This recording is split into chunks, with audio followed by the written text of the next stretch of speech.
Hey gang, for those of you who enjoy QF, a podcast about Howard Stern, and would like to donate to us just via PayPal, you can, using the email address johnnythegreek21@gmail.com. You can check the link in the description for the spelling, and it's also here on the graphic. And if you'd like to do more in terms of donations or subscriptions, you can use our Patreon account and subscribe via the Black Kluge level, and you can receive our weekly content that we're putting only on Patreon. It's exclusive for that platform. And anything over $5 is just gravy, guys. We love you. Thank you so much. I can do that. Raise your right hand and say, I swear on the Lord Jesus Christ I'm not fucking Robin. Well, I swear on the Lord Jesus Christ I'm not fucking Robin. Okay. I really think that that was a confession that she's fucking him. How? She mentioned the charity. Well, hey, She mentioned that charity. She just wedged that in. What? Hey, I'm starting a foundation? That means that she's screwing the guy? No. This has been a long time coming. Yeah, but she's mentioned him 100 times before, so why is this the announcement? Because, okay, a charity, when you go into a charity with one person, that's almost like making a baby. Robin, the 34, I think, should go up to 44 on the narcissistic chart, because I can't exactly remember what Howard said, and she goes, oh, thank God for people like that, and she was completely referring to herself. John, hi. Big wrap-up show yesterday. I heard Robin on the wrap-up show with her. Guatemala, 15 Foundation. You know what? I'm resenting the 15 Foundation. Why are you resenting it? I don't know. There's too much 15 Foundation on the air. Everyone's afraid of you around here, from what I can tell. Because people are like, I go, so don't give any money. And they go, oh, no, I better give money. The bigger issue here, even beyond today, is that Robin's charity's totally taken over the office. Whether it's on air, where she's slipping in charity stuff into the news, whether it's Sal and Richard, whether it's me looking up contacts, whether it's her assistant that's just dropped in the middle of the office when no one knows who she is, if she's in and out of Tim's office. It is, there's more charity work going on here now than radio work. What's the big deal? Well, the big deal took up an hour on the wrap-up show. You know what? I said I didn't want to get into this conversation. Goodbye, Jason. Well, Jason, I don't know what to say. I do. I think I said I don't want to have this conversation. She's upset. Okay. I want to talk to you about it. You know what? I just have to respectfully quit this job. Right. Because I'm just a torturer to everyone here. I'm a miserable cunt who doesn't even say good morning, apparently. And what are we supposed to be talking about? Listen, he wants more from you. I'm done. You're not done. You wouldn't leave. Yeah, and then, we were having a great time. It was a good evening. Yeah. And then I got something some bad happened. information that really rocked me, and it just fucked my weekend. I could guess what it is, but I'm not gonna. I think I probably figured it out. Really? So, yeah. Somebody betray you? It felt like a betrayal. Yeah.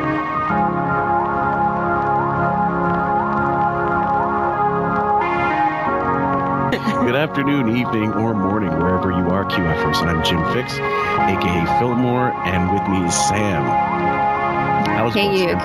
Hey, you fucking QFers. Guys, welcome to, I don't remember what part of, I think it's part 7 of the 15 Foundation, if I'm not mistaken. If I am, the never-ending failure. I wanted to now. First of all, I'm going to tell you guys when we left off. Robin had announced on April 14th of 2010 that she was being honored, like sometime during the end of the month. So he must have done 20 minutes on, honor me, and he did that long-winded, like imitating her speaking like Trudy Styler. It was good for 10 5 minutes. Yeah. Yeah. I'm sorry. It was good for 5 minutes, but he knows how to make something unfunny very fast. Big time. And so you're going to unfortunately get more of that at some point, but not today, I don't believe. Yeah. Go ahead. You know what it's like when a kid does something funny once, but then they realize a parent thinks it's funny and they keep doing it. It's not funny anymore. Some things can be. Go ahead. But they keep repeating it. It's like they don't realize that, okay, it was funny the first time. the bit's over. They Okay. keep dragging Agreed. it on, like Yeah. singing "Happy Birthday" multiple times and like, "Hey, Yeah. we're doing it again." Well, okay. Look, I could listen to Jackie reading Robin's book in that voice pretty much any time and laugh at it.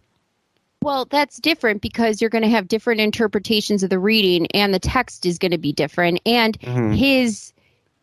the way he does it, and the text and her reaction is also going to be different. So depending on the day, Yeah.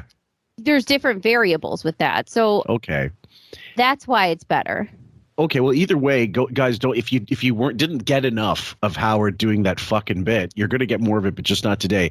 And I also want to add that the only reason you're not hearing about her vegetation stuff at this time is because it's not distinctly charity related. There's a lot of stuff with her and throughout the whole year, and her Tim Sabian, and we get to a little of that, but we wanted to keep it as close to just charity stuff as possible. Otherwise, this thing's going to be 20 parts. I know you're all dying for that knowledge to save your own lives. Exactly. So the next clip is from April 15th, 4/15/10. It's called "Robin's Getting Pushy with Charities." So now the blowback's coming in earnest, and this is before the summer. You know, you're getting towards summer. There's not as much because they're on replays, and I think for sure there was some back office thing. Like either he went to her or somebody told her, "Look, this has to stop. We can't. This nonstop charity shit it's over the top." Plus, I think she started having people coming in the back office that were bothering the actual show. Yeah, absolutely. Like a Dr. Ronnie or like whoever, somebody related to Robin that was fucking up. Yes. 15 Foundation assistants. So here we go, guys. You know, this email, like this morning I'm coming to work, I was in a perfectly good mood. I get an email that pissed me the fuck off. And then it's like I'm reading this thing and I'm like, oh, now I'm angry. I don't even want to be here. I want to be home writing a return email. Oh. A reply. Wait a minute. I want to be home writing a return email because nobody writes emails at work, right, guys? I need to be at home in my cocoon addressing you. Yeah, my cubicle of death and Lucky Charms. I need to be in my bubble. You get irritating things. Why do people irritate? I was listening to me and you on the playback when we were talking about your charity work. That was pretty funny. It was. Yeah. A friend of mine said, well, he was giving it to you pretty good today. Look. He was giving it to you pretty good. So she was laughing through, if you guys will recall, and go back, please. I've made a playlist now. So breakdowns, 15 Foundation, the NPD stuff all have playlists on our channels, guys. You're welcome. She was laughing through the whole mockery, but you and I both figured out, like, we couldn't figure out, is she upset? Is she covering up that she's upset? Because her laugh can mean many things. Well, first of all, she is the one who mocked herself. Mm-hmm. So she put herself in this position by mocking the entire thing. She was late. She was late to her Guatemala thing. She didn't take it seriously. Her juicy sandals, everything else. So this is her own fault. Her own bloggery of this was a joke.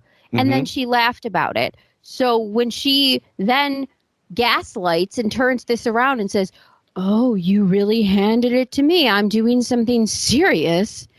No, you're not. What are you talking about? So do you think it was someone like whoever, Simona Dinnerstein, who said, why do you let him fuck on you in your charity work? Well, no, this is my question to you. Who listens to the show? This is what I'm wondering.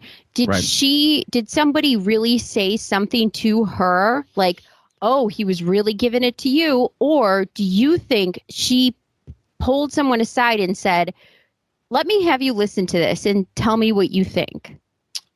I'd say it could be both. It could be, even in this situation, both, like someone calling her up from the charity, let's say, or someone, I don't know, Captain Dennis, let's say, and said, you know what, well, I don't know why you're getting insulted about this stuff. Like why you're trying to do something serious, not wanting to tell her, you know what, you deserve this because you don't know anything of what you're doing and it's all about you.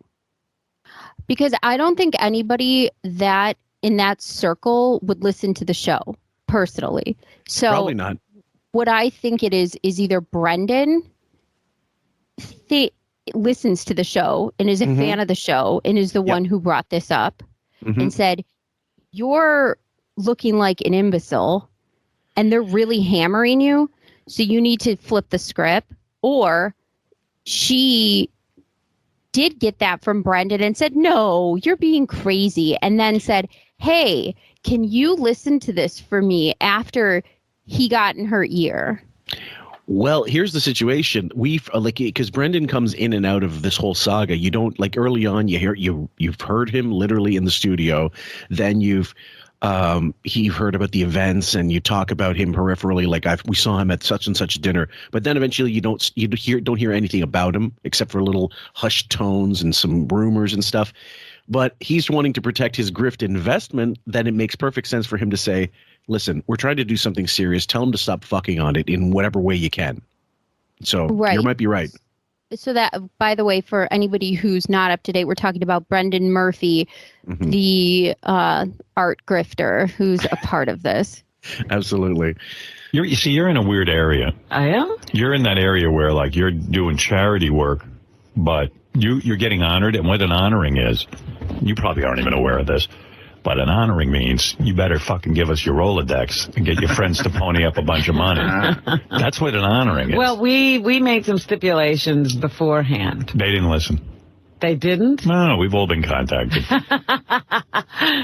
Okay, so there we go. Yeah. Now, and that he's right. He's right about that. And honoring, but it's not typically typically good of a charity to go after people like Scientologists or fucking Jehovah's Witnesses and knock on your door and ask for donations, in getting in your space. Typically, what it is, if you're getting honored at the Friars Club or some kind of gala, you do it under the auspices of, okay, if you put the money goes towards, this charity or that charity. That makes perfect sense. But they absolutely at those places all want your fucking numbers. It's true. So they can, give more people opportunities to evade taxes and whatever. Yep. And schmooze as well. Now, here's another example of a grifting honoring. Alec Baldwin was honored at NYU after he paid $50,000 to the Tift school through NYU because guess who didn't finish her graduate degree? You told me this. I laughed hysterically. The fake Spanish mammy, Hilaria. Yeah. Hillary Thomas. So they didn't want anyone to find out she didn't finish graduating. So who donated $50,000 and got some honoring, and then all of a sudden they were the ones being honored, Alec and Ilaria, as graduates. Wow. That's funny. You pay for a degree, you could pay for an honoring. Either way, you're getting some kind of degree, whether it's an honorary one or one you actually worked for. You know what I'm saying? So that's what Howard is saying is exactly right. Yeah. And now you can imagine everybody in the back office getting a call, all these people that don't really want to have anything to do with it. And thinking they're putting it at arm's length. They do only so much, but now you're getting contacted. You go fuck off. Well, I told them they could send invitations, but they couldn't.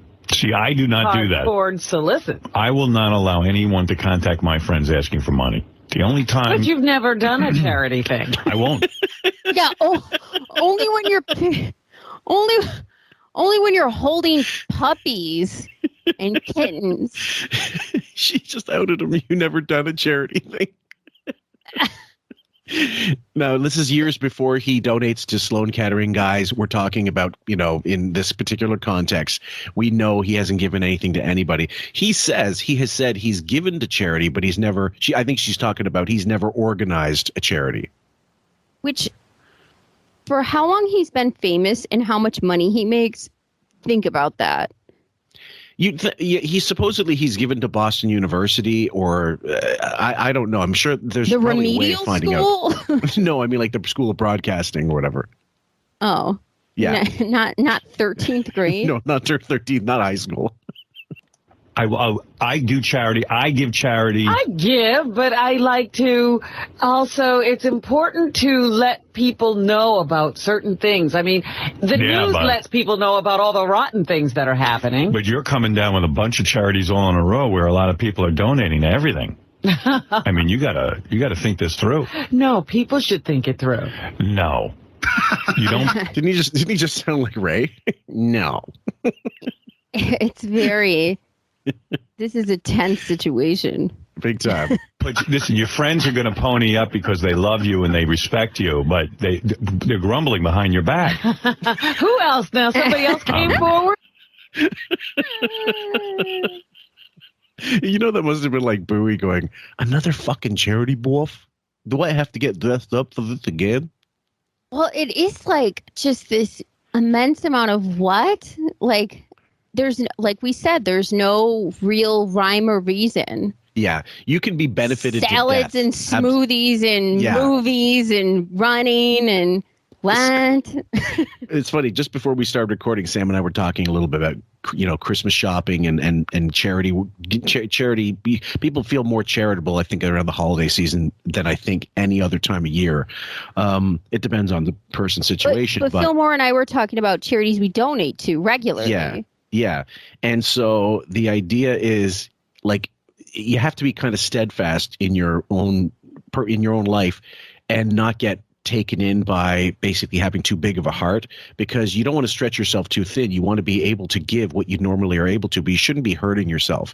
And I have a feeling some of the people on the staff are like, if I don't donate, isn't this like telling the boss fuck off? Because Robin, Howard, what's the difference? None, really. I mean, in a certain way, like, okay, they're both, higher ups. We don't report to Robin necessarily, but how do I know she's not going to Howard and complaining about me? That kind of thing. Well, what's my work life going to be like for the next year? Completely, yeah. This is dragging. Our discussion yesterday dragged out more people. Well, you got to understand, you're the lady with the Girl Scout cookies and you have kids, and you're making everyone on the block buy Girl Scout cookies. That is totally reasonable, by the way. Like, if you are somebody at work that you work with, a Girl Scout cookie box is $10. Mm-hmm. That's reasonable. That would be something that everybody could participate in and be fine with, because that's normal, reasonable, and okay. Yeah, but Asking the to other buy a thing dinner at a table and dress up, waste an evening. I mean, that's unreasonable. You're not. Yeah, in that case, you're not only going out of pocket, you're wasting your time. Not wasting your time, let's be honest, but it might be a waste of your time. But you're taking your time, the effort, the money, and you got the transportation, and then you've got, like, you may have other work you're putting aside to do this event to honor your fucking coworker who's actually got way more money than you'll ever have, perhaps. And you get a delicious grasshopper out of it. I mean, hello. The other thing is, if you buy a box of Girl Scout cookies and you give it to charity, you're coming away with the box of Girl Scout cookies. What are you coming away with at Robin's? That is a reward. A doggy bag of crushed, fried cockroaches? I don't know. Jesus Christ. Oh, anyway, I've been asked to participate in things like this, and I've always said no. I'll say I'll give to charity, but I'm not wasting my fucking time going to some dinner that I know is going to be shit, because I hate those things. All you're doing is listening to speech after speech after speech, and you have to go golf clap and go, oh yeah, this is great. And you're thinking the whole time, where's the nearest exit? Pandering. Exactly. And then, too, that at those events, even though they don't want to be there, the people, when they do show up, even though it's a lose-lose, because even when they do show up, the people who ask them to be there and will be mad if they're not there, like Robin, when they do show up, they treat them like second-class citizens and embarrassments. Oh, fuck yeah. If you get any FaceTime with them to begin with, which you won't. Yeah, exactly. Thanks for coming. And then gone. Yeah. She's like a maitre d' with the case of the runs. Like, you're not going to get your order. He's afraid of you around here, from what I can tell. People are like, I go, so don't give any money. And they go, oh, no, I better give money. And then I go, Oh, I know what you mean. I better get money too. Then they scare you. They scare me. I'm like, wow. Well, I thought you were letting me off the hook because I had heard you were being honored in some way. Mm-hmm. And you never sent me anything. You never gave me anything about it. And I said, you know what? I respect this woman. She knows I get fucking bombarded with shit. Every day I must get 10 charity things. Yeah, everybody, they hear. And you ignore every single one. So what difference does it make? So don't ignore this one. You get 10 million charity things and you ignore them all. Yeah. So what's the difference? And the other thing is, if he doesn't want to do anything for Robin, he doesn't have to. He knows that. She knows that. Treat them like the spam that you normally do. Exactly. I have zero charity. I give to charity, so forget it. It's like the fucking floodgates are open. Of course. And, there's certain charities that mean something to me. And some, and I name them. We're waiting. I'm sorry. Echo? Wigs for transients? What? No. One-eyed cats. Scarves for days. And I give to them. And that's it. That's the way it's always going to be. Transsexual post-op therapy. Could you just picture him like anorexia? Someone mostly, I can't remember who it was. Was it Cindy? Scarves for snowmans. What is it? Was it Cindy Marie who posted that shot of Beth with the latest cat and the clavicle, like the whole? Again, it was one of the most disturbing selfies I've ever seen. Well, this is what it's disturbing for us, but for anorexics, this is called a humble brag. So these things actually, they like this stuff. So they look at this as like, oh my God, look at how skinny I am. Look at how depleted and bony I am. And so it's a humble brag for them. So they're looking at this as like, look at my bones and my ligaments and my they like this. You would invite a humble Beth brag. You would invite Beth to a party and have her walk around with nachos on one side of her neck and the dip on the other side of her neck. That's how deep the fucking gap is from the bones, the tissue to, you could put queso and guacamole on each side and you'd be totally fine. And you wouldn't spill any of it. You could put the friggin' Tostitos on top of her head and who gives a shit? This is a demented party platter. She could be at the next Bills home opener. Go Bills. It's the same group every year. Mm-hmm. It's the cancer. It's the this. It's the that. Whatever it is. So, listen. The cancer. Whatever. The cancer. Those cancer fucks. What do you want from me? Whatever. Your wife, Fillmore. Whatever. Exactly, yeah. Once you go down that slippery slope, though, where you got to, hit up some friends, that's a whole fucking deal. I see they're all afraid of you. I don't know who these people who are so my God. Oh, my God. And then they go, well, it's great that she likes the charity, but I got to pay for it. They go, meaning he's had conversations. It's not just him. Usually it's him riffing off of what he thinks and what he's projecting. But I guarantee you somebody, most likely Bowie, went to him and had this out with him. Oh, on behalf of Jason, Will, whoever else, Tracy.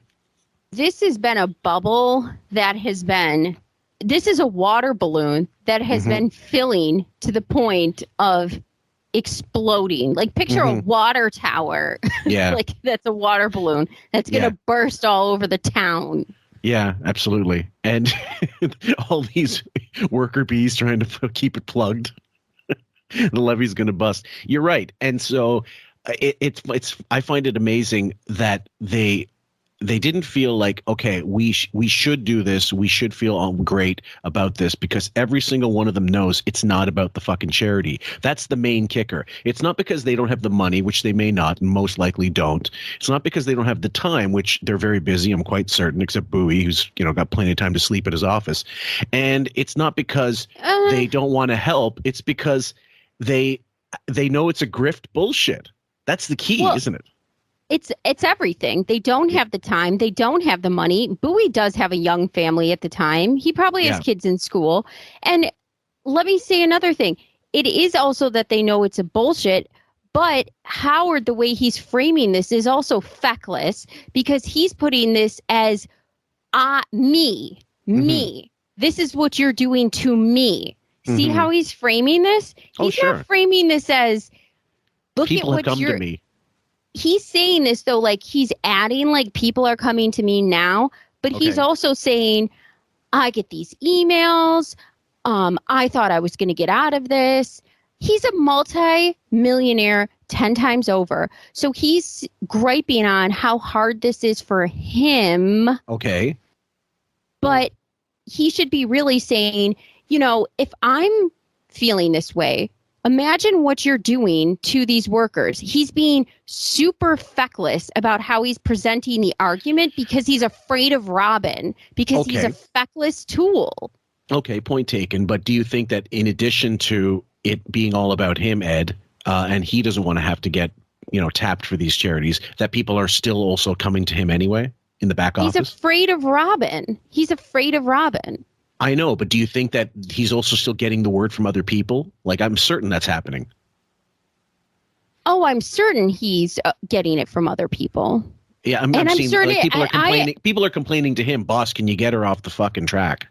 I'm certain not only are people complaining to him, I'm certain he's complaining to other people because it's steering his show into a direction that he doesn't like. The news was 90% Robin charity. Yeah, it was. Yeah. And so I bet you if he's enough of a pussy to not have to tell Robin because he'd be afraid of her wrath. But I could see him going to the news department privately and saying, no more news coverage about Robin's charities at one point. Oh, yeah. I'd say so. Yeah. And I'm like, well, look. Oh, my. I said, Robin says you don't have to give, but I know what you mean. I know you. I'm giving. We're paying for black kids to make money. I know you. I'm giving. But see how he's couching this? He's such a pussy. Such a feckless pussy. Right. So that's why when you think about all these bullshit exchanges over the years, like I got on the phone with Jay Leno and I called him a this and that. I called him an a-hole and all these things. You're an effing a-hole. It never happened. He's not a confrontation. He was going to go fight Lloyd Grove, a guy he tried to claim was a pussy and like a fag, and goes, oh, you said this thing about me that I don't remember. Beth had to hold me back. Yeah, hold you back. Yeah, the door was wide open. The nacho dip clavicle held you back. Okay. Exactly. So, I mean, I don't know. I think that at the end of the day, he's always been non-confrontational, even if he is conceal and carry, he's got a permit and whatnot.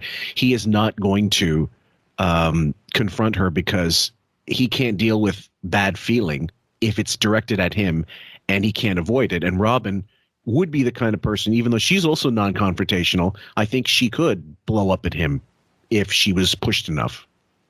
Robin will be confrontational 1,000% if she is not in an environment that's not conducive to Robin. Mm-hmm. He, on the other hand, is going to complain to someone else about something. He's never going to be direct. Right. Unless it's on the air and he can, shout someone down or pot their volume down. And then all of a sudden, like, what was that one line? I can't remember. I think Deborah brought it up on one of the Patreon episodes where Bowie just kind of out and out said, fire me now on the air. And he goes, no, don't tell me to fire. Don't say that. Don't say that to me, Gary. He goes, fire me now. And he put it on him so that Gary at one point had enough balls to say, no, you're a pussy. You're not going to do any of this shit. You'll get someone else to do your dirty work for you. And that's always been his MO. Yep. Laura, Ralph, whoever the fuck else, Don Buchwald's got to hold his hand for him all through all these deals. Ralph? Now, mind you guys, an agent, that's an agent's job. I understand, but not everybody in show business has an agent. Like Jay Leno, he dealt with everything himself. He never had a manager. He did when he got rid of Helen Kushnick. Yeah. When he got rid of her, he dealt with everything himself. He just said, fuck it. Yeah. Amazing. Movies. It's not just black kids. See, and I don't think you care that much about black kids making movies. What are you talking about? I think you like being honored. No. When have I been honored before? Do I go around being honored? This is a new area, I have to say. But I'm afraid this might get out of control. No. Are you going to be honored again next year by somebody? No. Yeah, I say you are. Oh. You like it. Here we go. You like being honored. I do not. He's right, and she knows he's right. I do give him credit for this, but as opposed to what? Beth being honored for North Shore Animal League every year, Absolutely. or him being honored for North Shore Animal League. The greatest hair. Well, I mean, award. what's the difference? Yeah, it's two narcissists. Two narcissists scraping at each other's backs and drawing like the same kind of typo blood. It's I love when they go after each other because it is like a cat fight every fucking time. It's like a passive aggressive cat fight. And the saddest part is who loses is actual people who are in need and actual charities that do need help. Yeah, and then we just have these two petty bitches. It's just like fucking gross. It is gross, but and also the idea when you get into this fucking clip, I can't remember if it's this one or the next one, where she says these movies have some of these movies the kids are making cost $200,000. 200. Kevin Smith made Clerks on like 16 millimeter film for, I don't know, he maxed out his credit cards for 25 grand or something. It does not cost 200,000 to make a film, even in 2010. This is where your charity money, can you imagine people going, I donated this and that's what you guys are spending it on? Unbelievable. Now this is a stupid argument. You do like being honored. Because I don't even think, I don't know anything about this charity and I wrote a check for it, but that's great. Just here, take the money and fuck off, which is what a lot of people do with charity, I have to say. But if they know enough about the charity, they could explain it if pushed. He doesn't have a fucking clue because he doesn't want to know. Well, yeah, that's partially his fault. Yeah. Very sweet. Because of you. I'm doing it for you. But that's very sweet of you. But I'm just telling you what I do. I never ask people to donate. The only time I've ever, like, people said, we want to get you a wedding gift. So I said, well, if you want. Buy a calendar, you cheap fucks. I never asked people to donate. He wanted people to buy his book, Howard Stern Comes Again. He wanted his own staff members to buy a copy so he could push up the numbers. What a prick. This is unbelievable. Don't give me a gift. Donate to charity if you want to. Here's a charity if you're going to make a contribution. But no way I'm giving anybody my Rolodex. Well, all I have to say is this. Go ahead. That it's okay to learn something. And that's all an invitation does. It alerts you that there's something out there. And that's why I do it. You don't have to do anything. I think heightened awareness is a beautiful thing. Okay. Okay. So, all right. What would he be heightenedly aware about then? Then black kids are making movies. We got that. Yeah. And then say he didn't donate. What would your work life be like? He would be fucking, Robin would have a conniption. Well, I don't know. Would she? Or would she just be passive aggressive in certain other aspects of the job? Oh, she would lose her fucking mind. You think so? Yes. Because it's not like it's unheard of. Like we've heard her snap on the air many times, and she's about to in about a month's time when everybody on the she knows enough about him and knows what they've been through and got him through in controversies. Oh, and he's not going to donate to this. Give me a break. If he didn't donate to this, no. So do you think at some points she's used that leverage to get certain things? I mean, there's only so far he'll bend and break, but do you think she's is water wet? No, I'm serious because, like she can use this card for now till the end of his career, Fillmore. There is no end to this card. And she has the secrets. Well, there's no end to it. I don't know. If I were her, I would have used it 20 years ago to get all the money I could and then fuck off from the job. Nah, she's playing it smart. She's got no end to the card. There's no time when she when you have leverage, you can use the leverage from now until the end of time. He's still got his career going. So and I can pull the card at any time. Maybe she's going to have another charity. Maybe there's going to be another cancer treatment she needs. Maybe she needs something else in her career coming down the pike. You never know. But when it does happen to come up that Robin needs something, guess what's going to happen? That leverage card will be pulled. And when it does come up, she will pull it and he will give it because, ta-da, she's got the secrets. Well, I will say this, that he is deathly afraid of any of the staff, especially somebody like Robin, releasing a tell-all when he's gone or if they're gone. So him not being able to control certain individuals, like Stuttering John, he couldn't do anything about. The only thing they could do was vet the book and make sure there was stuff in there that wasn't litigious or, outright bullshit. But he does not want that book out there on the market. I'm sure it pained him that Stuttering John did release this book and people did buy it and did pass around the information about him and Don being complete pricks. Oh, yeah. So, and because it did get out there and he wasn't sued, it's true. Because if it wasn't, it couldn't have gotten out there. Howard is, if anything, super litigious. Mm-hmm. So he had either like audio evidence or, like examples of the show, or he had, letters, emails, whatever it was that could back him up. And they had to make sure that everything was provable. And that's why he couldn't, go after John for a number of reasons. But that's one of the main reasons. Yep. Unfortunately, because John is such an unarticulate fucking drunk, he can't present his material in such a way that's convincing or at least, believable. Yeah. To make people want to understand what a maniacal maniac Howard is, to make people want to buy and understand what a terrible person he is and how horrible he is. I guess it's really sad because just even understanding that, listen, everything I'm saying is true and these are the reasons, and he would have sued me if it wasn't true. You could present these facts in such a way that sounds so logical and pragmatic and understanding, but John just comes off so, I don't know, unhinged. Yeah, the book, I read it years ago and got had a chance to message him about it and even talk to him when we were still at the old place briefly. But the problem was it was so disorganized. He could have had 2 or 3 times the book just talking about Howard, other examples of him being like a shithead. But it was just because it's John. He's not a writer. He's not an editor.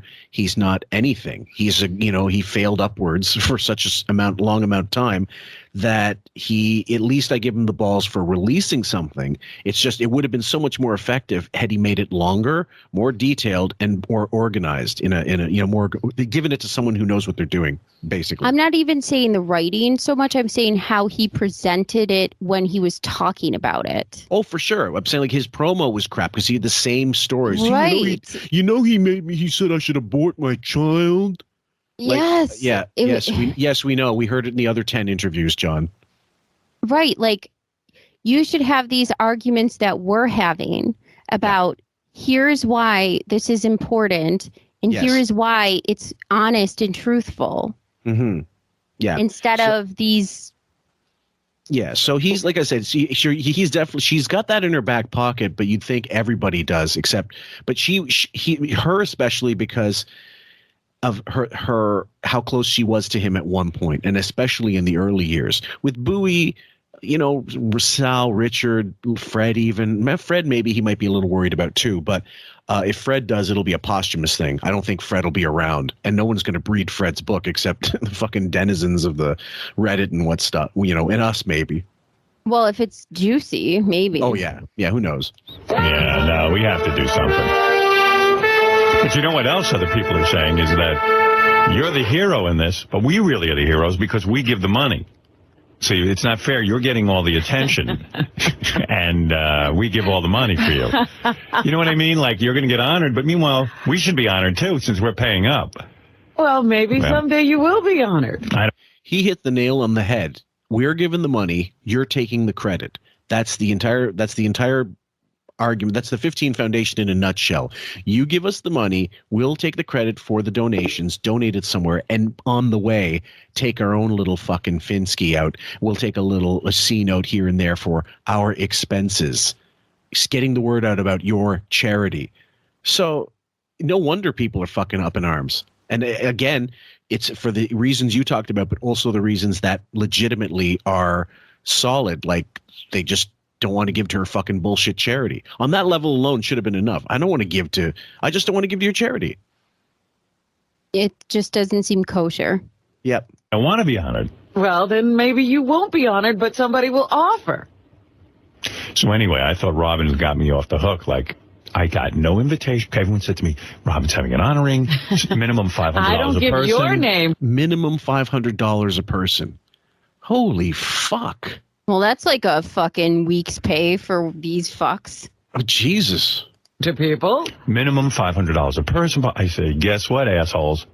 Robin respects me so much. She's not hitting me up for anything. I haven't even been invited, and I appreciate Robin for that. And guess what happened? About a week ago, Robin walks up to me. She goes, here's an envelope. She got me. Here's an envelope. I want you to see what I'm up to. That's when I went home and opened up it took me 2 days to open the envelope. I got home. I believe that. Getting things done. Totally. I opened it up and there was pictures of black people. Just one big picture of like 6 black kids. But not like African black kids. Did it put him in like a fetal position? Did it bring back nightmares? Oh my God. Did he think he was going through his Roosevelt yearbook? Yeah, Did he think does he think he was invited to a reunion? Maybe. No, they're right here. They're like regular black kids, like I see all the time right on the street. As opposed to what? Not regular black kids? I'm sorry. What was And that statement? Yeah, I'm not. I won't touch that. Oh, well, I will. Stuff that in your fucking backpack, Sonny Hostin. Yeah, exactly. And they're all standing there in a bunch. And I said, this is interesting. I wonder what's going on here. Oh, we know what God. you think is going on. Hey, Whoopi, care to tune in? You know, these kids look pretty well off. They had on these big winter coats. I mean, looked They like could afford a coat. they had coats. Oh, Jesus, they're well off. They have winter coats. Oh, my fucking Lord. Is that the metric? If you have a winter coat, you're well off? Jesus. Everybody I know is a millionaire. I can't believe that he just said that. Does he know how? I mean, I see wealthy people in my area. There's like a Salvation Army box. They like haul winter coats into like it's like a big dumpster. Sure. And they literally lift open the lid and throw winter coats into them. Yeah, of course. Because guess what happens, Howard? Kids grow out of coats. Yeah. And we don't have any use for them. Right. So They can't be, they're not necessarily going to be hand-me-downs. Yeah. Yeah. Mm-hmm. So they're not rich. They're hand-me-downs, most likely, if they're poor. My wife is one of, I told you, she's got a lot of siblings, and she is an Irish triplet pretty much. Her one sister is about like a year and 3 months older, and one other sister is literally a year and a month younger. So between the three of them, they were almost like twins or triplets. But the problem was my wife is so short. Like if I'm 5'4", she's 4'11", something like that, and she could never wear anybody else's clothes because her arms and legs were so much shorter than everybody else. So she said that was the one good thing. I had to get my own stuff. I had to get my own clothes because I couldn't fit in anybody else's. Aw, that's cute. I by the way, I don't buy any new clothes. I buy all of my clothes secondhand. I go to a website, Poshmark. I nickel and dime everybody for my clothes on a website, and I buy every single thing I own secondhand. You think I'm stupid enough to pay for my things full price? No. God, Lord have mercy. You saw the spackle picture? Yeah. That was recently on the Facebook page. And I said, I don't know if Sam has the stomach for this one. Beth posted on her Instagram a picture of, I said to Raven, it looks like she took, a cat was in the process of shitting. She took it by the paws and started whirling it around the room to spray the shit in such a pattern. And I don't know what she's feeding the cat, like Pop Rocks or something. I just think she's a drug addict and she just doesn't. I don't know if she has any help anymore in the house, and this is what happens. Yep. Just nuts. Anyway, guys, back to the 15 Foundation. So I said, well, these are not naked Africans. Yeah, at least. Some of them were even a little, God forbid. Too well dressed. Too well, yeah. Like they look like they're designer. I don't know designer from anything, but they were all standing there. And so, I looked at it and it turned out it was some sort of charity. I couldn't figure out what it was. Because it required reading, I suppose. Didn't even say that these kids were making movies. And I got to admit, I mean, I probably never would give money so black people can make movies. But, it's probably low on my priorities, but I'll do it for Robin. But some of these people around here, they don't even want the black people making movies. It's funny. He's got to make it about black every single fucking time. Like, why don't you say, I just don't think the charity that it gets kids to make movies is worth my time. It's got to be black kids. Well, Howard, maybe if you took a second to think about it and Robin took a second to better explain it, maybe the people in the community were facing a lot of gang violence or something. Or maybe their educational system was pretty much crap, since the public school education in New York is pretty much crap. And this wonderful charity was offering them a way out and giving them a creative outlet to do something with their life that was going to uplift them and give them connections to a better life. But unfortunately, Robin's a dullard who can't explain that. So she just sent you an invitation with black people with winter coats, which I guess offended you. So, But then he said, at least they weren't naked Africans. Like Africans are there. That's a country, Africa, of course. Because at least we can't give to that either. Because God forbid we gave to African people who are naked and starving too, because we can't give to that either. What an asshole! Jesus what a Christ. Piece of shit all around. Yeah, all around asshole. Can we send him? Not. I mean, can we send him? I just. You want to spam? You want to spam 17 Squabble Lane with a couple like bogus charity things? I just can't believe what a piece of shit he is. Like, can we get activists who are involved with any of this, any of these social movements? Can we get them to go to 17 Squabble Lane? Anybody? Instead of, what you're doing, hollering around in the streets, let's just go to Squabble Lane. Go get your activism on at 17 Squabble Lane. I mean, that sounds like a good place. He seems to need some education. Yeah. He's confused. He seems very confused. Howard, he's confused about coats and Africans. Howard, are you interested on eBay? The first issue of the Watchtower, mint condition. Do anything. I have a charity I'm working on. It's so young Filipino children can become wine sommeliers. Benji joke. He would never use a word like sommeliers. It's sommelier, by the way, you fucking idiot. Anyway. I was just going to say that word isn't even a word. Sommeliers. Sommeliers. Look, he's an onophile. He loves wine. He drinks it. He swirls it around his mouth and he gargles it and he swishes it and then he smells the cork and he lets it breathe. Even though, he's a sommelier. He makes it sound like Messenger. Yahoo sommelier.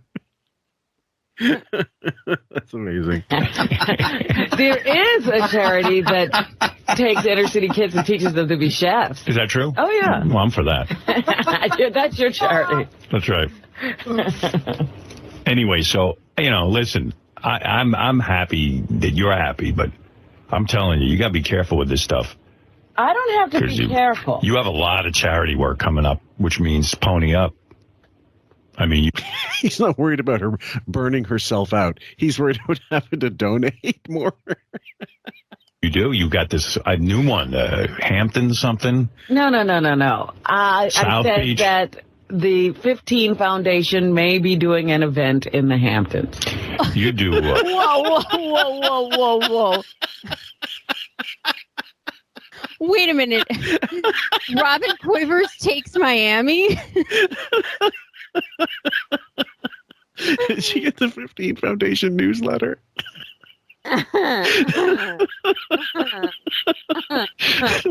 Cover art by Brendan Murphy. Produced by Brendan Murphy. Delivered by Brendan Murphy. Unbelievable. I tell you give more charity to these wealthy communities than anyone I know. I don't give to the wealthy communities. I take from the wealthy communities for other communities. Yeah, Right. You're a real fucking Robin Hood. She's Howard is Friar Cuck. Jesus. I don't know. But your friends are the only ones who are going to pony up. No one else is. So you got to beware of that. That's all I'm saying. I'm hearing rumblings, and I got to tell you about it because they come to me, and I'm sick of it. I'm not allowing it. Go to Robin. You're not allowing what? For people to come. Ralph is Maid Marian.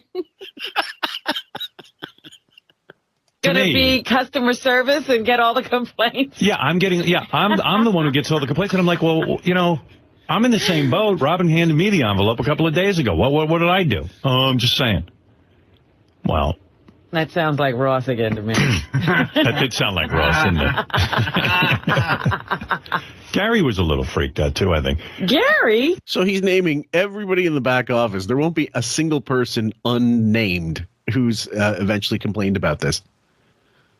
Oh, yeah, because this is how a feckless piece of shit this is how a feckless pussy decides to confront someone. You have to get out of charity. You throw a bunch of bodies in front of you.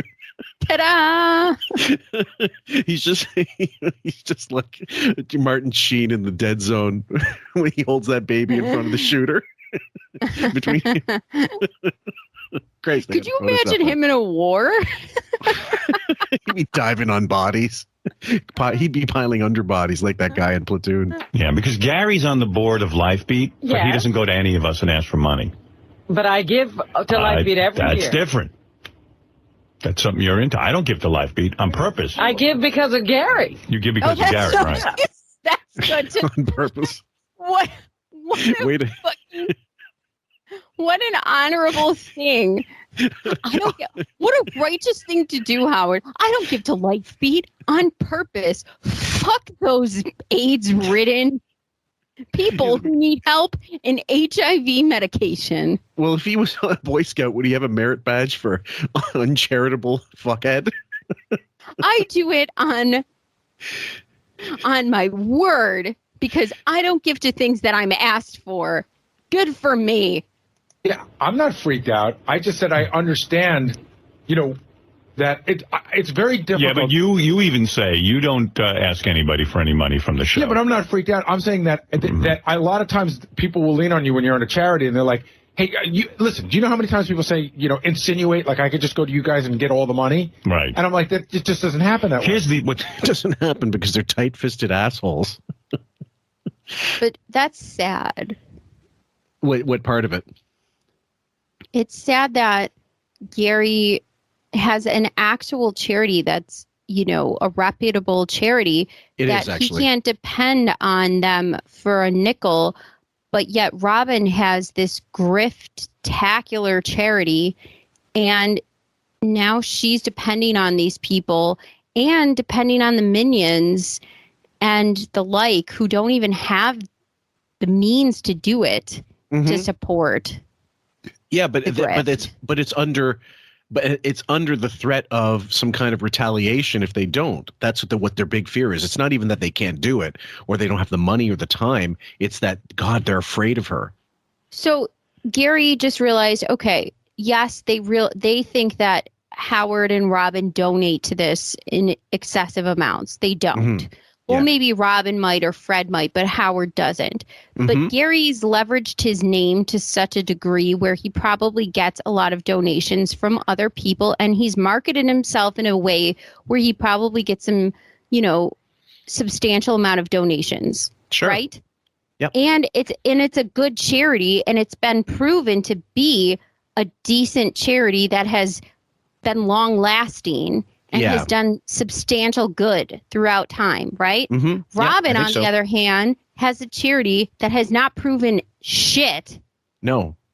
That has not had a name, that has not have a leg to stand on, and is asking for a substantial amount of economic, income to and it's just crazy to me that she is asking for all of this bank with no leg to stand on. Well, yeah, or two legs that are really too fat to fucking balance on. Now, here's the thing. And shame on those guys. Shame on Bowie, especially, who doesn't have the sack to just say, I can't do it.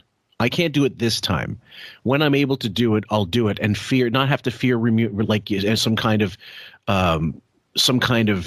backlash from her. That may last months or a year because she's a narcissist and they don't forget and they use every fucking slight against them like some kind of stockpiled ammo. But you have to stick up for yourself sometimes, and this is one of those times. Right. And he is in a way right now. How hard is it to say, to finish this argument that he's making? You're right. I don't ask anything from you guys, but my charity is long lasting. I don't have the cachet and I don't have the income right now to donate to this, but I will once I see that this charity is going to be something. I would like to see what it turns into, but exactly. I need to see what this is going to be. Right now, I'm not really sure what this is. Yeah. So I really need to see what this charity is going to be, because as it stands, I'm not really sure. And that is honestly what everybody is saying. Well, this is the problem. They all know that Robin is a dilettante and she's not going to stick to anything. She never has. Howard has admitted. They know Howard's the same way. She asked him not even long ago in a breakdown, hey, are you still doing that inkwell stuff? The diary, the journal writing? Because now I had enough of that. The penmanship. Penmanship, yeah. Are you doing photography? No, that's in the shitter. Are you doing chess? I don't really play chess anymore. Everything these guys do is fucking, they lose interest in no time, which is another reason why you could be reticent about being involved in some bullshit charity that you don't feel strongly about to begin with. It's not like this is a big long-term passion project of Robin. It's the latest fad. She's into fad anything, charity, diets, race cars, horses. And when you don't hear about these things anymore, it makes you think less of the person and makes you predict that that she's going to yo-yo, she's going to get fat, she's going to lose interest in this guy, this charity, and then why fucking bother? So I feel like they are all throughout this whole conversation just petering around, tiptoeing around, just making the simple point, listen, we need to see where this goes because we don't have enough money to be donating and throwing out money to something where we don't even know what this is and what this is going to be in a few years, or if it's going to be anything. Is it going to be Bear Stearns where you're going to say donate, where you're going to say put your money into something and 5 days later it's not going to be something? I mean, really? Do you know what this is? That's seriously how shitty. I was thinking of an analogy that isn't going to get us in trouble, and I got it. Swarovski, the crystal company? Of course. Right. I was thinking if you dropped a bowling ball on a table full of crystals and just let it run, like crush whatever it was in its way, The only thing you can do is wait for that bowling ball to fall off the table and then clean up the mess that's made at the end of it, because that's what Robin is. She's this like unstoppable. You're not going to convince her to stop doing it. You're only going to have to, the only way to get around it is to do the least bit of charity for her, shut her up and say, I did it. At least I did it. And that's the only way you can make her happy and get out of future, touches from her.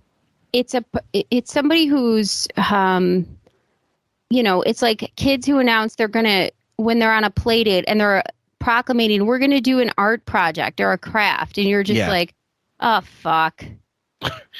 Let's see how bad it gets. And then just clean it up. Right. Yeah. Well, the thing is, like Richie in the interview we had with him, they knew he's a grifter from the start. They all had the alert. They all had the grifter radar. And they also know Robin, and they know that she's gone through so many things. But I find it telling that none of them could tell her, because you can't tell her. She's a narcissist. She knows more than you. She knows more about charity. She's clearly doing more for charity than you. How dare you tell me what I'm doing wrong? And how dare you tell me that I'm not going to fuck this guy? I will eventually. When we get to a certain point in this charity. And that's the other thing. Every single one of them's like, the only reason you're doing this charity is to get in this guy's fucking pants. And the second you realize you can't, and then he fucks Anne-Marie, it's over. That's right. So one of the saddest things, guys, I can't wait to get into it, because it is just what we're gonna hurt our ribs laughing at it. The vegetation of Robin stuff, and then the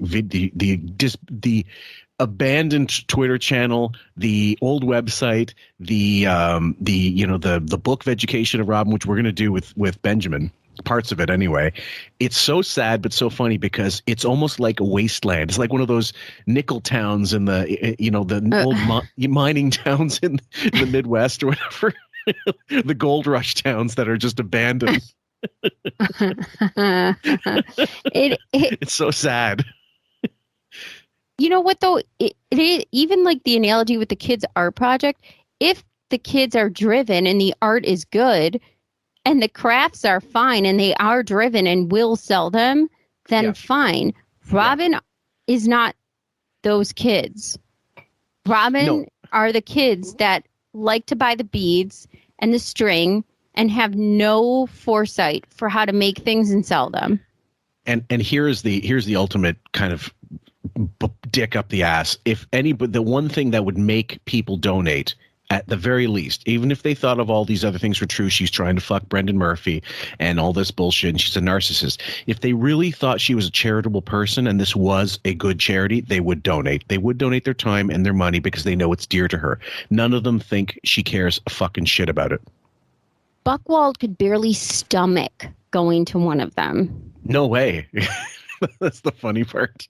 It's like, oh, Robin's she's into bead making. Oh my God, she's in that patchouli kick again. Like it is like a phase. Get rid of the bowler hats. Stop, wearing scarves. Wiggy, I don't know if he's still wearing the scarves, but my God, these phases these people. She did go through that ayahuasca phase, and it's so funny because you're supposed to get this awakening. Yeah. And she kind of did. Where I remember during it, she said that, I think she said something along the lines of, like, it was along the lines of not self-involved. That's when I remember. Her revelation was not self-involved. It was her realizing that we are one of many, sort of thing. And we're one of the collective. Yeah, sort of thing. And love, and like love healing, and and it was sort of like it was an experience where I remember her sort of having her only moment of realizing, of coming out of the experience, kind of had the revelation of her realizing that there's other people. And I was like, oh, that might be good, except for the revelation died like the second she came out of it. Yeah, well, that's the following year, by the way, guys. I was wondering if maybe I was wrong and the ayahuasca, the Peru trip was this year. No, it's about April. I think it's the same time, but in 2011, and that's a whole other. That's a whole And other the episode. suffering, there was a lot of. She was like, and all the people suffering, and people are suffering. Robin. Yeah, congratulations, you're doing all this charity work, but you don't know the people suffer. Okay, yeah, It's because they have too many winter coats, Fillmore. they're suffering. If they're listening to the show in 2021, they certainly are. These charities do. They get somebody to honor, and they say to the person, all right, asshole, give us your Rolodex. We're honoring you. Your friends better fucking give some money. That's exactly how it goes. And I will tell you that it becomes, for a lot of people, you honor somebody, and it becomes a lot less about the charity. And by the way, the charity doesn't give a shit. More about ego. It becomes about ego.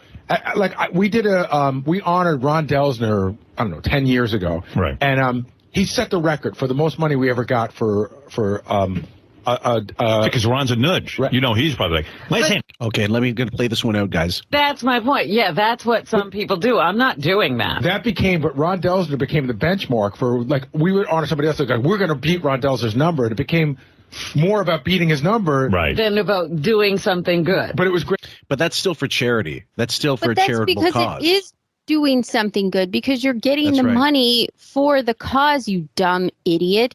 Right. And of course, even in politics, the people who fundraise the most money, that's the noticeable thing. That's why they're the people who poll the most, because they're the ones who get the most money. Yeah. Yeah. I mean, well, it's about putting asses in seats. It's about, in this particular case, instead of selling movie tickets, you're selling a charity.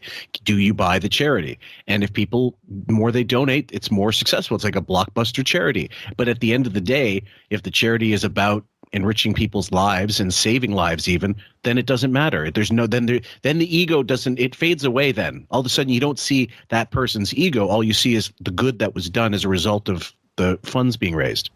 That's why I love grassroots movements so much, is because you see like real people and you see $1 donations of like people who really believe in something, you know, I think that's a good thing. Yeah, absolutely. Great for the charity. Yeah. But we've had people say, but Robin, aren't you worried you won't raise enough money? Like where they'll say, boy, Robin was a stiff. No. Oh. Because I'm not going to do that. That's not what I'm all about.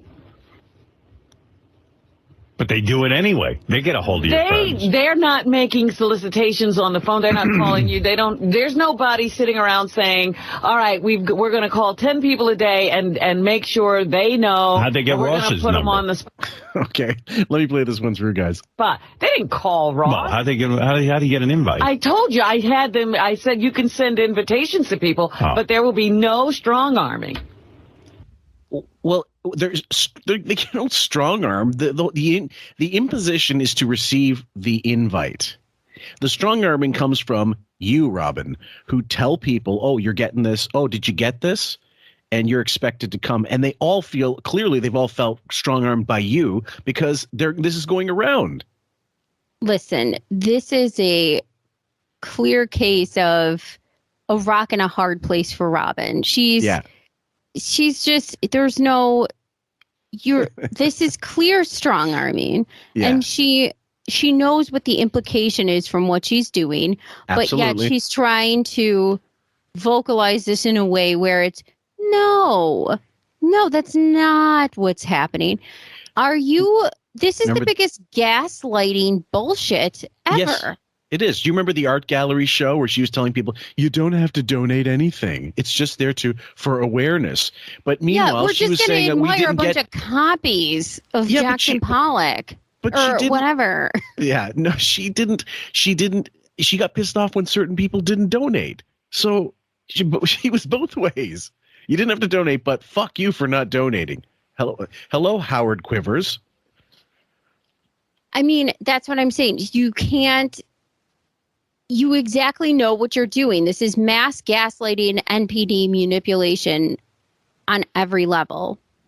I mean, I have to agree with Robin in the sense that usually if there were strong arming, it would be followed up. I've seen it where people have followed up on me with a bunch of phone calls. Oh, yeah? You buying a table? I'm like, listen, I got to tell you something. I just got hit up for a donation.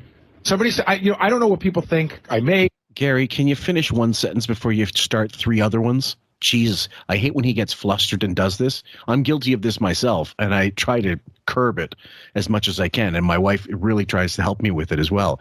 But when he does it, it's like panic. And so he's doing his best to skate on, he's like walk on thin ice and not sink. But Jesus, listen to him. That's just fear, man. Or what they think I have. But somebody just asked me for $10,000. Papa Booey don't have a pot to piss in. I'm like, I'm still finishing, Jackson's college fund. Yeah, Lucas, I don't know. He's going to normal. You better get a charity together for that kid to go to college. And that's even more disturbing if you tie it into our marbles episode, which I think is 78 or so. Unfortunately, not 79 or 72. That he doesn't have money for his kid's college and he's getting hit up for charity. $10,000. That's a lot of money for a guy like Barry. For anybody, but that's a lot of money for anybody. Yeah. That's a lot of money for anybody. I mean, my daughter goes to private school. I save, but I'm saving for private high school, which I'm assuming is going to be more than $10,000 a year. So I've been saving since kindergarten. I mean, so if anybody hit me up for $10,000, I would be fucking like, are you serious? Never. Yeah. Well, $10,000? Yeah, well, this is the thing, though. The perception for most people must be, even at this point, that Bowie's making over $1 million a year, and that 10,000 should be nothing. They don't understand that he's making six figures, maybe mid six figures, which is still a lot of money, but the way he lives, not quite enough money. Maybe everybody should get an Acorn account. You put $5 a week away, it really adds up. Lucas is going to community college. He doesn't know it yet. Or Lucas. Lucas, you're not going to college. You'll have to work so your brother can go to college. We'll have to sacrifice for Jackson, and then Jackson will take care of all of us. And That's all right. Lucas will have a very lucrative DJing business. Jackson will pay for you. He's going to hit it big. What is this, the 40s? Fucking DJ lasagna, whatever. I don't know. Put your hands up. Let's hear it. MC Penne and DJ lasagna. Wow. No, but I get, people will follow. I've been in that position where you get an invitation and then you get a call. Yeah, but they're expecting from Rob. Like, Robin's had donor lists put together before. Jason's had to compile them. I know that. And another one. Oh, yeah. I'm telling you. But again, I do not do that kind of. I'm telling you, I've been on the board of charities. I know what these honorees do. I will not do that. Well, don't worry. I coughed up. You tell these black kids they're going to be making movies. There's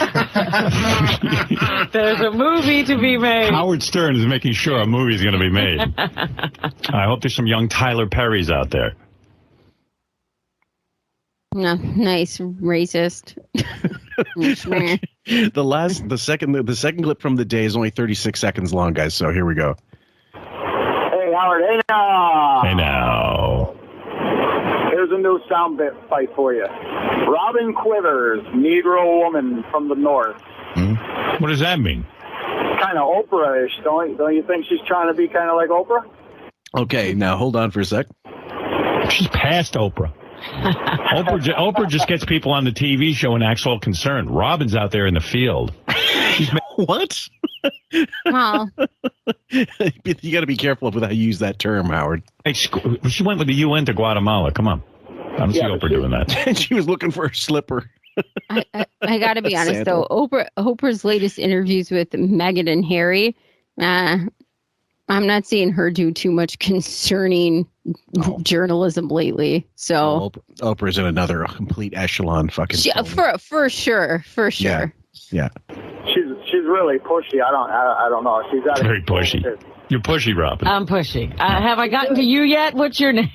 Okay, so that's that, guys. Now, the next day takes us into Robin's Honoring, Part 1, from April 28th, 2010. Yeah, well, Robin had her big night last night. That was nerve-wracking. Yeah, I heard your speech. It was good. It's nothing to goof on. I could play some of it, but it's kind of... It's nothing to goof on? It's not goofable. It was like too normal. He's so disappointed. I'm a normal person. Like some of the people who were there said that you were a lot of I, me, but... I. Oh. Jesus, I'm surprised. And the music hasn't even relinquished. No. You God, still hear and you're like, Rob holy Zombie's. shit. You could not wait to rag on that. Yeah, the best of Toilet Rumblings by Rob Zombie is still playing in the background. And yeah, you're right. When you still hear that fucking theme music, he's like, he wanted to talk about it hours before the show started. Oh my God, it is in the fucking frontal lobe. Yep. Me. But I listened to it. I didn't think you... I was hoping for something to goof on with your speech last night as you helped inner city children make $200,000 films. I heard the films they make are $200,000. I heard. I'd love to know where this came from. Motherfuckers. Who do you love? Shit on Robin right out the gate. Call me the American pussy. Call me the passive aggressive fuck. These are real films. Jaws or They're making Avatar dramas, but they have to write and rewrite. They have to shoot and reshoot. They have to have sets. They hire real actors sometimes. Right. What's the kid's name? Frankie De Niro? Where is Robin's press secretary when you need her? We made 3 films at $600,000, and anyway, these are real films. Yeah, Gary was telling me a little about the evening. He said I was right though. He walked in. Oh, he's funny. And right away he said he met like 5 black kids. They weren't all black. Yeah, he said they were all black. No. What difference does it make? It's always got to be brought up the color. Always. I met 5 black kids. They weren't black. Can you imagine if you went through the rest of your life just talking about some person's color when you're explaining a story? I went to Starbucks. Right, what are you talking about? What do you think we live in 2021? Have you watched the news lately? I don't know. Yes, but not certain. I read the news. I don't watch it. They imagine going to Starbucks. Yeah, the black barista handed it off to the Puerto Rican, manager, and they handed it to the white coffee dishwasher. Like what the fuck? Like everything race? This guy's fucking when he has to speak. Why does race always have to be first out of the gate? Why? I guess he's ahead of the times. Keep going. All right, we'll keep going. He must be racist like that writer, that emailer. I'll send you the photograph. Look, I saw those kids. They weren't all black. That's true. One of them was Latino, Howard. Okay. 2. So what happened, 2 of the winners. You walked in, and you were surrounded by the black kids who were There filming. weren't even that many kids there. There weren't that many kids. I walked in and they said, would you take a photograph? And I said, sure. So they said that they were winners of past winners. Winners of past winners. Okay, Gary, you also get the fucking 79 award. And they were very nice, Howard. Very nice kids. So I said, what's your name? And she goes, oh, I'm the Cleveland winner. And I said, oh, what's your movie about? She goes, oh, my movie's about a 17-year-old girl who gets pregnant and she can't decide whether to keep the baby. The boyfriend's fighting over it. I'm like, oh. Then I said the next one, how are you? And she goes, I'm the New York winner. I go, oh, what's your movie about? And she said, my movie's about a boy who's been abused his whole life. And I was like, wow. Feel good movies. Wow. Oh, hilarious. Yeah. Well, what do you think's going to come out of inner city kids' life experience? What do you think they're going to write about? Fucking Maleficent 3? Jesus. Well, Howard should know. He grew up in Roosevelt. What are you talking about? Yeah, I know. Yeah. He made money doing 3-card Monty. He had a really hard life. A really hard life. Yeah. Making movies about their experiences. This is where they come from. We get it. It's kind of depressing. No one makes any fantasy movies. No Avatar. Yeah. No. Wait. Private you didn't parts. make a fantasy about getting beat up on Martin Luther King Day? Avatar. Animation. Yeah. Well, good for them. Well, Gary said he saw an amazing moment. Some kid got up and spoke. About Mr. Chestnut. And the movie was you got stuffed into a garbage can and beat up. Mr. Chestnut didn't save you. It was a real tragedy. Was it his attempt at making Oscar the Grouch movie? Ooh. I guess, to introduce you or something, or I don't know, did some sort of poetry. Yeah, I think he was the first speaker of the evening. His name was Chris. And then my agent, who I know doesn't do this a lot. Did you know about this? Yeah, I saw it. He went over and gave him his card. Well, he was sitting, they had one of these past winners at a couple of different tables. Yeah. I like how he says my agent instead of our agent. Who the fuck is Chris? Yeah. Well, the kid who did poetry up on the mic. And Chris was sitting next to Don, and when he came back, Don immediately pulled out the card. Yeah. Yeah, Don liked him. Yeah. And he doesn't like, so, he's pretty discerning. These were amazing young people. Wow. Well, I'm glad. Buchwald was scoping out the next generation of talent. Oh, God. I got to see if Chris got in the Buchwald agency. I donated. You were mentioned. I heard I was You thanked. must have given some kind of hefty contribution. Because I was right up there with some of the Oh, corporations. my God. One of the first to be mentioned. Goddamn I right. was like, wow. Well, what am I going to do? You're being honored. I couldn't be a stiff. I don't know the dollar amount, but I don't have to pay my fucking employees, but I will give to this bullshit charity. Yeah. I was like, whoa, that must have been some contribution. First of all, she called me as soon as the check came. Right.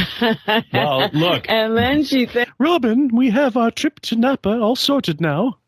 Yes, you are hiding the secrets from that. Remember the time when Ralph put condoms on the list? Yep. And thank you. The shaving in the backyard and the grooming. Yes, that time that you were so adamant against Allison for most of my 90s career. And the fact that Beth is definitely my wife and I'm married and straight. Yeah, and it's bang o'clock. All the time. Every minute is bang o'clock. Ding! Prominently. I felt pressure, and also I knew it was a good cause. I want to see more kids making films. You can make fun all you want. There was a girl there who said she had never been outside of her little neighborhood in the Bronx. Neither have I. The first time. It's true. Except it's not the Bronx, it's the Hamptons now. Listen, they both have things in common. Yeah, exactly. Great. She find commonality. Can you do a movie about a guy who locks his family out of a limo?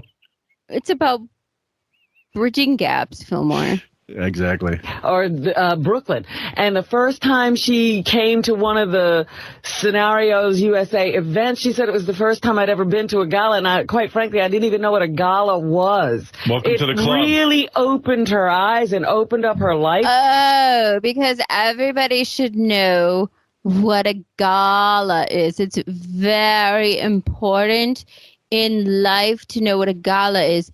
Fuck you. You shouldn't know how to grow food or balance a checkbook or know what an IRA is or a savings account or the stock market, but a gala. Yeah. Yes. Let's get our priorities straight. Yes. Unbelievable. She was a winner and a past winner, and she was there to introduce me, and just a lovely young lady. Hey, as somebody who has sequestered himself for many years, I've barely been anywhere, too. You tell her that. Yeah, but you're locked up in a mansion. No, not always. Wasn't always like that. Well, you got out of that mansion, too, to go find one. Right. Just remind people of that. So anyway, Robin had her triumphant event. She's right, though. He locked himself up when he was with Allison, and now he's locking himself up when now he's with Beth. He goes from vault to vault. And did you see in the latest article he's remodeling the Florida mansion? Yes. I think he's adding like some kind of fucking gay nightclub, or I don't know. What's he adding? Stairs? Fun. Stairs. Okay, like someone said they're probably going to make a studio. Well, they already have a studio. They just put a fucking microphone in front. I have a studio. It's called a desk with a computer and a microphone. I just picture, like, have you ever seen the 90s Casper movie with Christina Ricci? Yeah, that was like half animation, but then it was a combination, like Cool I just World picture him going down, I never saw it. Okay. I know the film, but okay. You have to play the YouTube video for this segment. The Up and Atom chair. he gets up, and there's this invention where you get up in the morning. His dad was an inventor, the Up and Atom chair. You get up in the morning, and you get in the chair, and you go down this set of things where you have to get to your job. So you get up and you sit in the chair, and they shave you, they shower you, they clothe you, they put on your bow tie, they do all these things. Okay, like a conveyor belt. I just picture that's what they're putting in his house, the Up and Atom chair.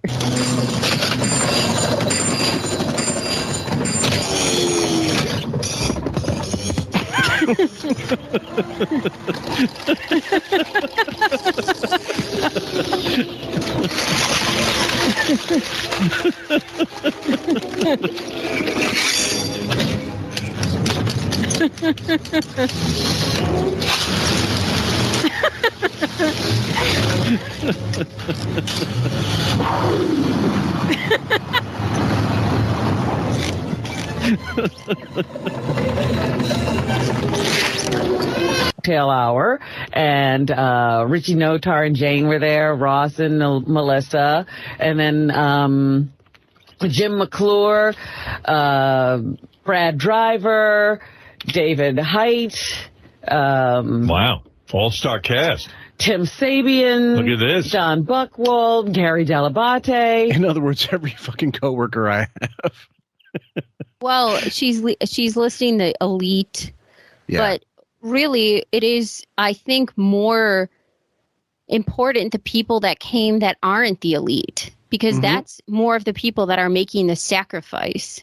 Yeah, sure. I have your speech, but it's not really funny. It's like not goofable because you kind of sounded good and you didn't bore everyone that much. That much. It's got to be a little boring. Nobody wanted to sit there and listen to a speech anyway, but you did a good job. So, unfortunately for the show. Here, I'll get back to that real quick so people can hear that. And then I got to play a really funny phone call that Sal and Richard did. Okay. It's 6 minutes long. It's almost like they're Sgt. Pepper's. This is their Gandhi. It's a tradio call, and it's really funny. I mean, this was back when you actually remembered that they were on the show and they actually had a voice. This is pre-Wilding, when it became about Wilding's asshole and his cock. Yeah, I forgot. I think they've forgotten too. Yeah, this is. I don't know if this is before or after he started doing big meals in little places. Sal, that YouTube channel. Actually, I thought it was kind of funny when his daddy has his dad on. Some of that's kind of cute. No fat there to cut. But first, here's Robin at her triumphant event last night as she was honored. It's nerve-wracking getting an award, having people pay that much attention to you. Oh, you love it. No, it was a nightmare. First, here's Robin's intro by a young lady, I guess a filmmaker lady. Yes, a lady. She's 20 years old. Her name's Felicia, and she's wonderful. Yeah, she spoke very well. Okay, so here we go. But made Robin sound like she was a saint. Listen to this. Tonight's honoree, Robin Quivers, has transformed what she's been given into opportunities for young women around the world. With a successful career in the media after a humble start, she's made giving back her #1 priority.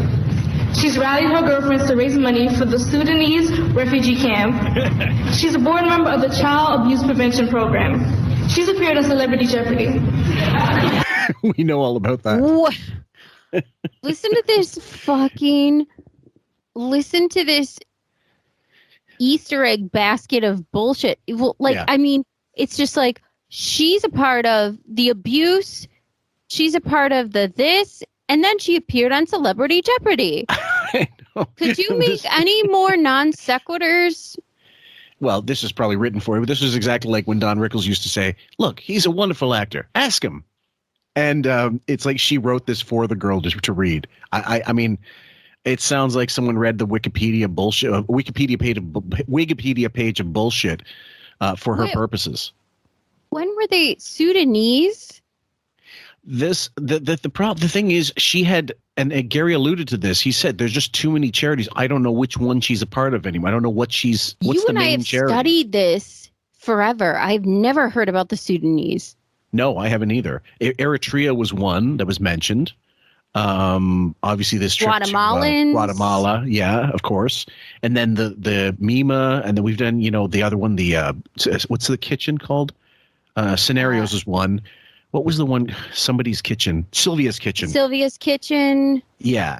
And like we've seen a whole bunch of them. But again, isn't this more indicative of the fact that you have all these charities? Why don't you focus on one and really put all that effort into one?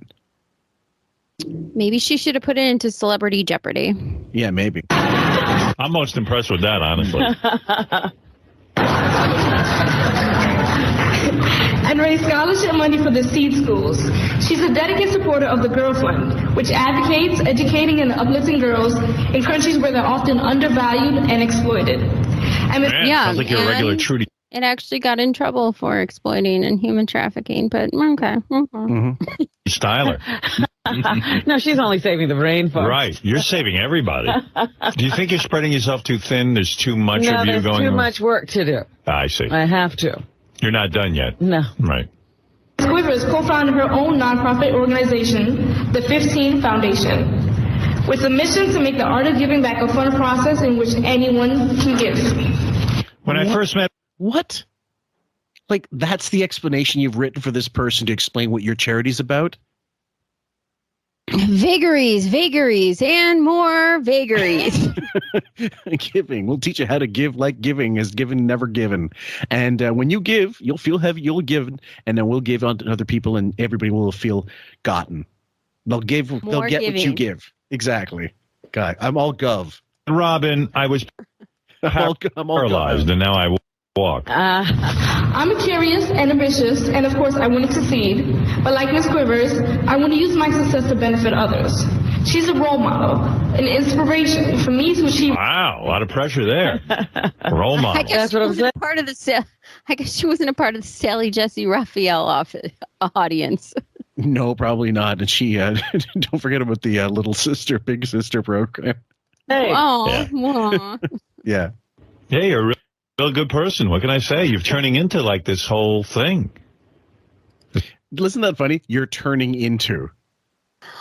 Weird, too, because if she was a part of the Little Sister program, then, you know, that minimal capability that she had to hold, which is, you know, such a minimal standard, Robin couldn't hold it. So she lost her ability to be a big sister. She ditched the Little Sister. She got a boob job.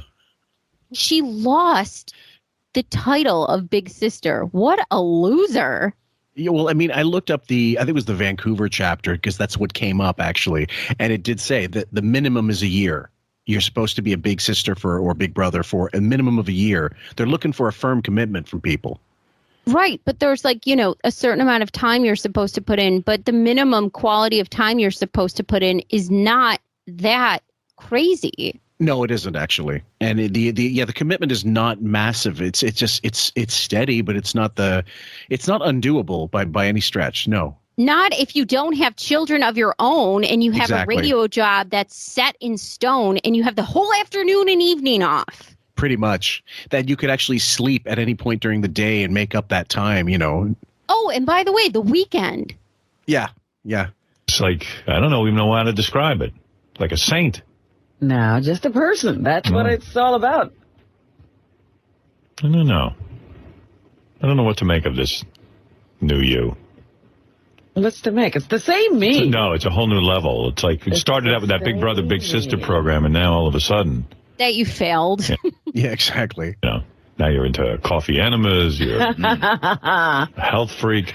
I heard they serve filet mignon. That was another thing. What's that got to do with me?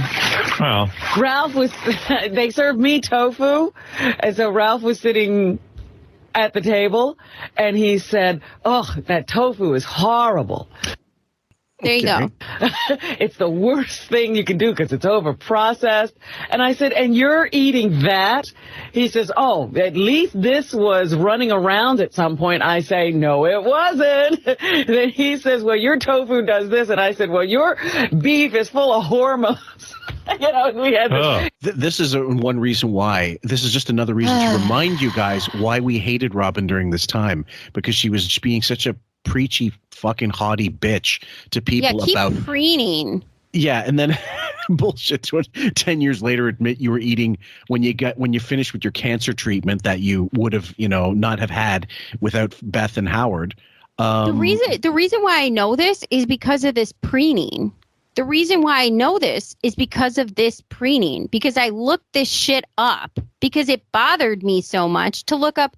Well, how do you make tofu? What goes into this? She was being a fucking a preachy cunt at the time, and this was the real shit because she was too early before the cancer.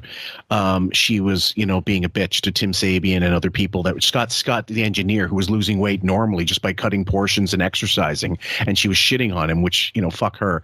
But then, around the time of the cancer treatments, I can absolutely tell you with 100% certainty that she was blowing up because of, well, most likely there were some steroids involved, but the pills that she was taking to help her deal with chemo treatments would have caused a bit of bloating as well. But then she admitted 8 years after the fact that she was eating meat during that time when she was preaching this all vegan diet. Which is incredible, and just why wasn't that fucking publicized? The person who wrote this book is a fraud, just like they did with that guy. Was it 3 Cups of Tea, the bullshit book that Oprah was promoting with the book club? Right, it's unbelievable, but it's like the hypocrisy. Yeah, for some people like Howard, like her, it doesn't matter. It just flies. In the face, like some hypocrisy is okay. Like these people can get away with hypocrisy, and I don't understand it. But some people get canceled. Yep. I don't get the selective hypocrisy. No. I would like it to be either equal or no.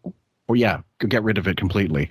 Yeah, I would like to get rid of it completely. Yeah. Or if people are going to be hypocritical, let's call out the hypocrisy, have it out in public, and then move on. Absolutely. Or let the person admit that they made a mistake, if they feel it was a mistake, and if they feel legitimately like, I didn't mean to do that, and forgive them and then move on. If you can't forgive them, well, that's your prerogative, of course, and that's your choice. But allow people to have made mistakes in their life and own up to them. He's never owned up to shit, and neither is she. Crazy food argument. Right, you're sitting there eating, ready to throw up. I know. I was like, why did he bring this up? Because I had to keep going back at him. The big fun at your event last night, I understand that the table was just everyone looking at Tim's belly and trying to sort of behind his back figure out how much weight he had gained since he'd lost his weight. That was at the other table. That was at the boys' table. I was like, ooh, where's Tracy? There's an all-boys table. Yeah, right.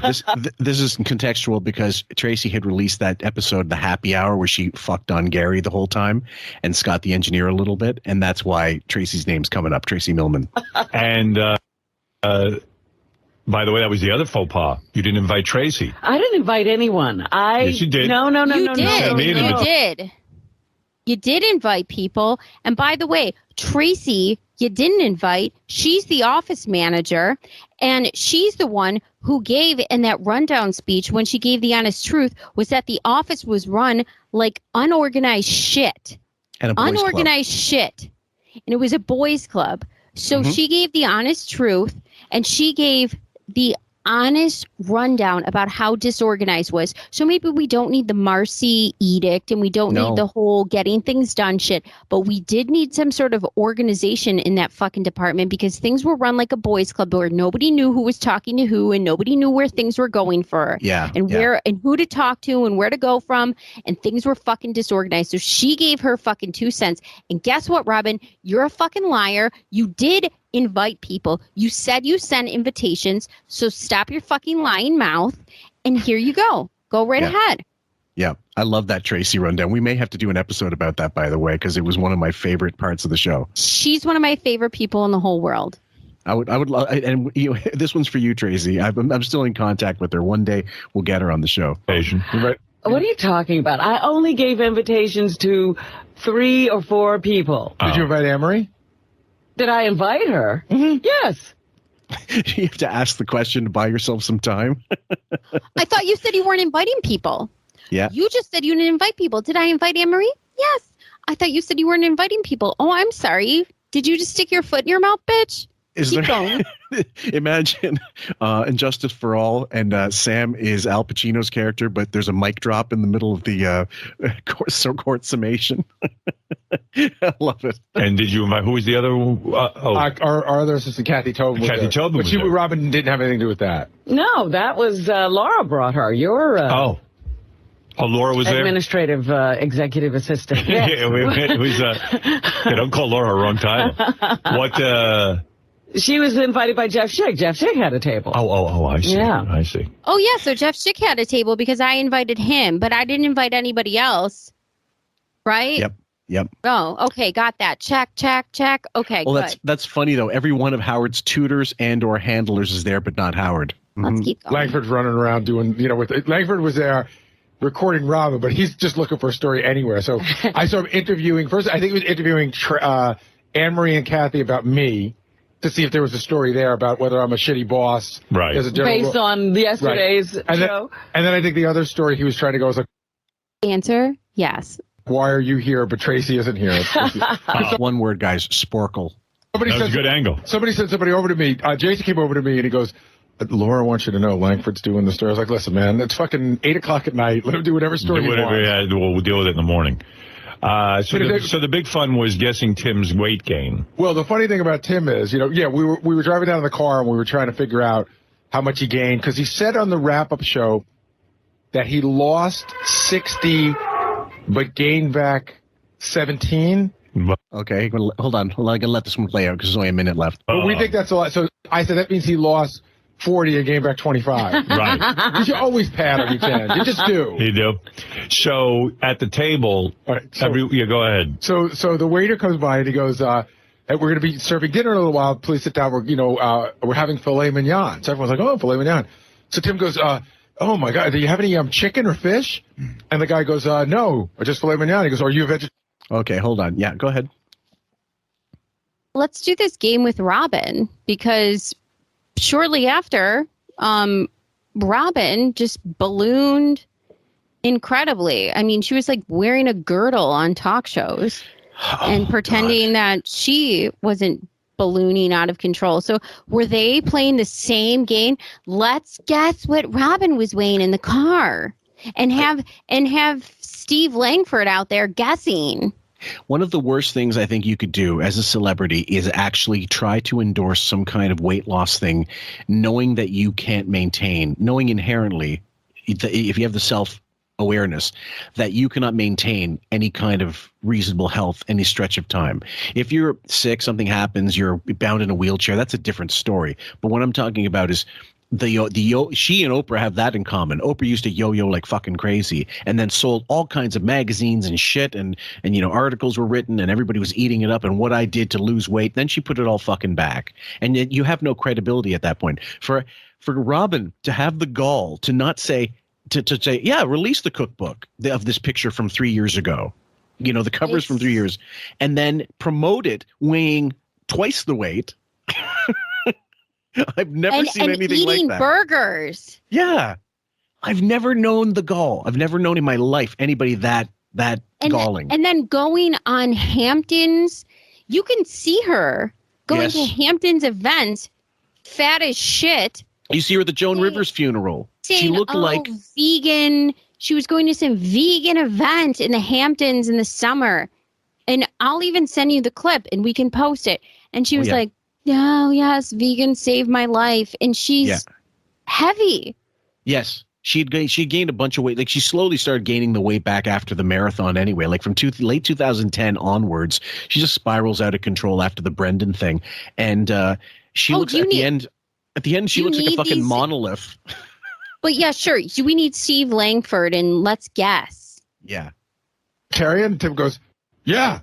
So they brought Tim this tofu thing. But it was funny because we know how much Tim loves steak. Right. Even Tim's assistant goes, Tim loves steak. Right. And they plopped it down and it looked great. But, Tim took like 2 bites of the tofu. He didn't even like it. Well, he didn't eat a lot. How much you want to bet Tim went out to eat after Robin's event? I guarantee it. I even heard Ross and Richie Notar talking about, maybe we'll go to Nobu later. And Tim so here we go. Loves Nobu. He had to have gone. There's no way he could have been satisfied with what he ate. Right. So he was having a hard time at the event. I don't know if because he's getting big again and he has to fill up. I don't know if he was having a hard time, but he didn't clear his plate of tofu. Poor Tim had to fucking endure that shit. I would have just said for the night, fuck the tofu, I'm going to have this. But anyway, guys, we can't play the rest of it. We will continue that with the next episode. Sam, anything before we sign off? Robin's full of shit, and I love continuing pointing this out every single time. I mean, it just never ends. Guys, thank you so much for all the new listeners. Any Pepinos jumping on board, please, we welcome you with open arms and open cucumbers. We love the Pepinos. Yes, Pepino Nation, please join us. And check us out on Patreon as well. Just recently is released, not recently, at the time this, whenever this comes out, I'm not sure, but we're going to have had, by the end of the year, more interviews that are not available on YouTube that are going on our Patreon, and extra stuff from Carrie, Bob D, that's Chicago Bob, Deborah, and James Santiago, our newest addition to the QF Patreon family. So we love you guys. Thank you so much. Take care. How you doing, man? I'm doing fine. I'm doing great. If you weren't a boxer, what would you be doing? Kill somebody. Do you think there should be random drug testing for athletes? Yeah, but most athletes are more clean anyway. They just go to a head thing. I mean, they going to they try to make everything clean. So yeah, they should. Can't believe he went into boxing.